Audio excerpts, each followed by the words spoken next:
Let's begin what's trending in Rivers State, where Nigeria's former Minister of Transportation and ex-Rivers State Governor, Rotimi Amaechi, was in the state to address supporters of the African Democratic Congress during a rally in Port Harcourt. While delivering his speech, Amaechi vowed to put an end to the trend of election result manipulation in the state and challenged ADC members to actively counter those he referred to as merchants of election results, emphasizing that he would not work with those unwilling to confront this issue. He also strongly criticized President Bola Ahmed Tinubu's administration, stating that Nigerians are currently suffering and would face even worse conditions, potentially dead and buried, if Tinubu were to secure a second term. He also promised supporters that ADC will make Nigerians happy. Let's take a look. Rivers State is notorious for writing results. When they write results, they claim they have won. I will not work with you if you will not match with those result matchers to announce results. If you're not that of President Tinubu, I am fired.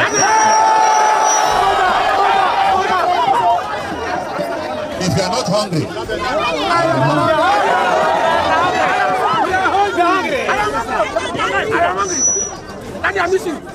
No man. If the rich men are spending 4 million a month for fuel, for electricity, only God knows how you are surviving. And the president said he doesn't care. The president is not here to make you happy. ADC is here to make you happy. All right, Dr. Abati, Rotimi Amaechi here. He has finally quit the APC. Well, he also addressed journalists, and he said that the coalition leaders will throw their weight behind whoever emerges as the presidential candidate of the African Democratic Congress for the 2027 election. Dr. Abati, I'll take a reaction and I'll come to you. Obviously, this is such a resounding sort of rhetoric we've seen on social media from his statement there. This is from Tijao, who wrote, "Dear Amaechi, stop cheap political blackmail. Nigerians complained under Buhari when you were a minister." Dr. Abati, he has continued to maintain his stance that he is hungry and that Nigerians are suffering, that the Tinubu administration is not working. Your thoughts? Okay, the simple thing to say is that former governor, former minister Rotimi Amaechi is back.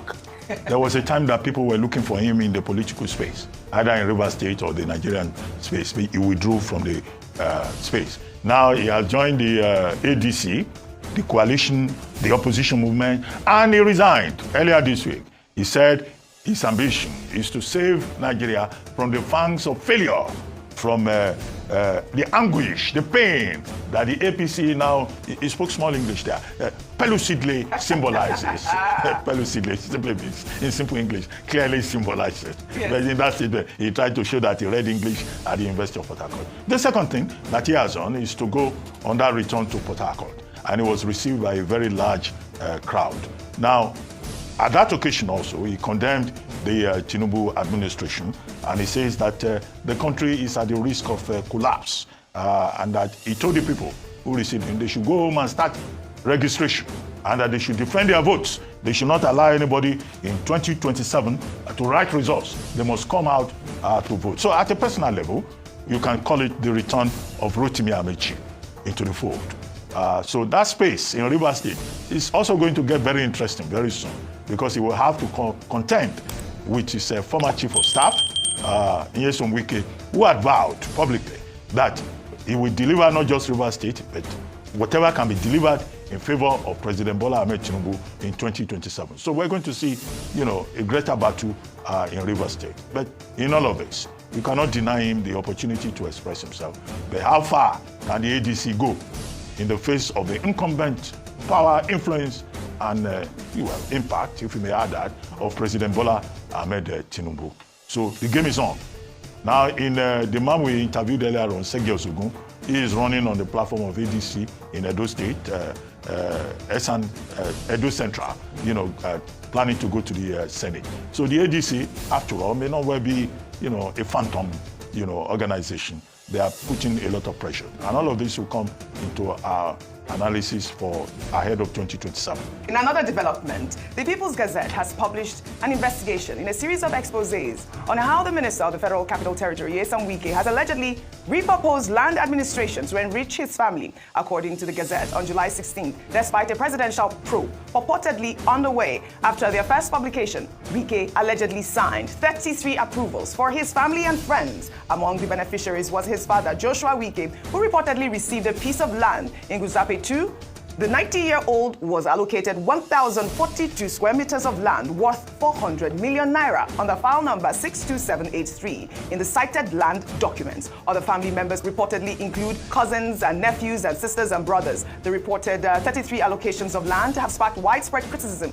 on social media as they raise questions about favoritism and ethical governance. This is another allegation that we've seen from People's Gazette. Remember, there was one that was released, I believe it was July 4th, it's talking about Jordan, which Wike's spokesperson had debunked. I looked through social media and through the spokesperson's account. I haven't seen any sort of retraction on this particular story. But the last time we took the story, if you recall, Rufai, Wike had said, we know where the story is coming from. It's coming from Adamawa. But go ahead really quickly. The People's Gazette has been sharing a lot of documents. Yes. The Joak Farms, in fact, as part of the People's Gazette, there's also a document they share where Jordan Farms and Estates wrote to the Honorable Minister. But the letter is quite interesting because the company just said authorized signature. How will a company letterhead that is asking for a reduction in Charity Church D15 district from 800 million, we write to Your Excellency for a wonderful job going on Abuja. We want a downward review of the SR cost to 100 million. How the company writing for a downward review of a SR cost to 100 million from 800 million government money, be writing authorized signatory without any name that signed it and list of list of directors of the company on letterhead and everything. I mean, you people know more about companies more than maybe I don't even know anything. So then all of these letters of all these family members, these allocation, these are allocation documents. I want the minister to come and prove them wrong. Maybe before, everybody was saying People's Gazette does not have document. They don't have document. They don't have file. They don't have this. You who alleges must prove. So People's Gazette now has put proof on the ground. You know, Dr. Abati, what's that thing used to say? France runs acquisitoria legal. we run France as an acquisitoria system. Which one do you run? A prosecutorial system. Prosecutoria. It's not prostitute. Prosecutoria legal system. Yes. So the minister now should now be prosecutorial to respond with empirical facts. And if he wants to do it, there are many platforms that are available to do it. You know, I even want the minister to come out and challenge these people. What is People's Gazette? Who the heck are these People's Gazette? I want the minister to come up and show them venom and fire and respond to People's Gazette with all of these empirical documents People's Gazette has provided.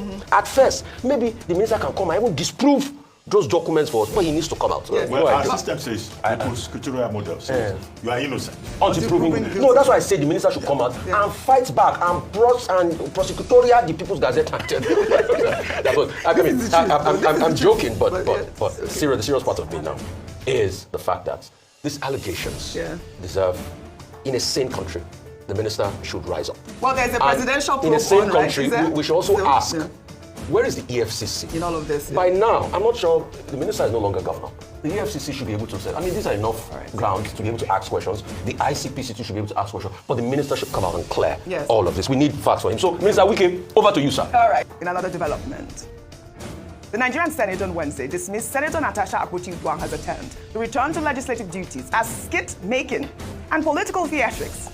The chairman of the Senate Committee on Media and Public Affairs, Senator Yemi Adaramodu, stated that Akpoti-Uduaghan's approach to the National Assembly, accompanied by what he called a mob, carrying placards and chanting war songs, was confrontational and will not be tolerated. He maintained that until a competent court issues a definitive declaration that the suspension was unconstitutional, the Senate's action stands. He emphasized that enforcing court judgments is not the responsibility of the litigant, but of the court bailiffs.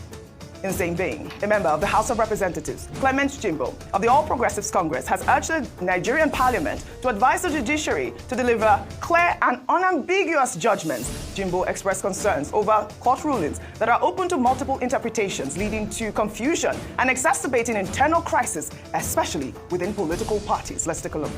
As members of Parliament, Mr. Speaker, I think it is important for us to advise our judiciary that judgment of court should be simple, with clear explanation and simple English, devoid of any ambiguity, so that any party that reads the judgment can understand and derive one single interpretation. We are elected to make laws for the progress, prosperity, and security of our nation, and where judgment from our court is subject to mitigating that very responsibility, it calls for concern, Mr. Speaker.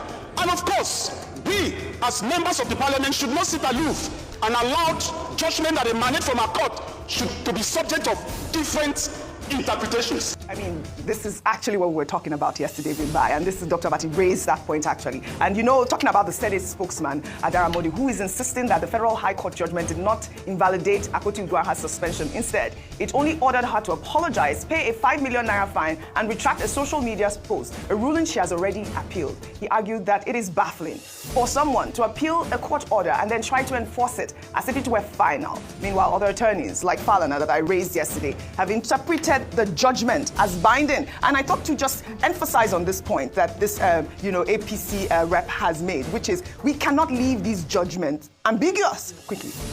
Let's start with the skit-making comment, which is that the reason why a lot of people felt that what Senator Natasha did the other day was almost content creation or skit-making is because she's already addressing the matter before the courts. So when you know that your issue is pending in the courts, why then come and create this type of scene, if not that you're courting attention and you're just trying to almost make a mockery of the process. So that's where that is coming from. However, having said that, on that CTC itself, I feel that we shouldn't trivialize this issue because it's a very big issue. I've spoken about it before, and I've said that what we're discussing and debating here is the separation of powers, and we are testing the limits on the separation of powers, which is that the judiciary cannot influence what happens within the legislature except when fundamental rights within the legislature have been violated. In this case, the judge was very clear in saying that she felt that fundamental rights had been violated. But why not go ahead and say, okay, you've given us your opinion, no problem.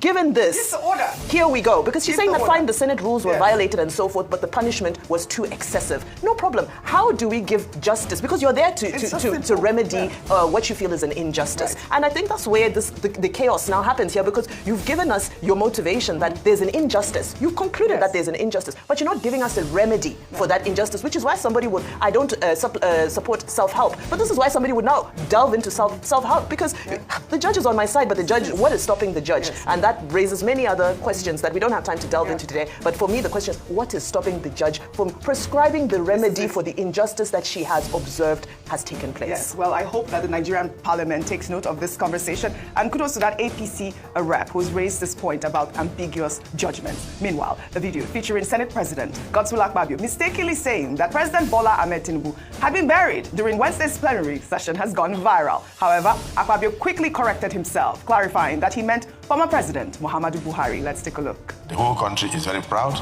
of what this administration has done in the way and manner President Bola Ahmed Tinubu was honored and was buried.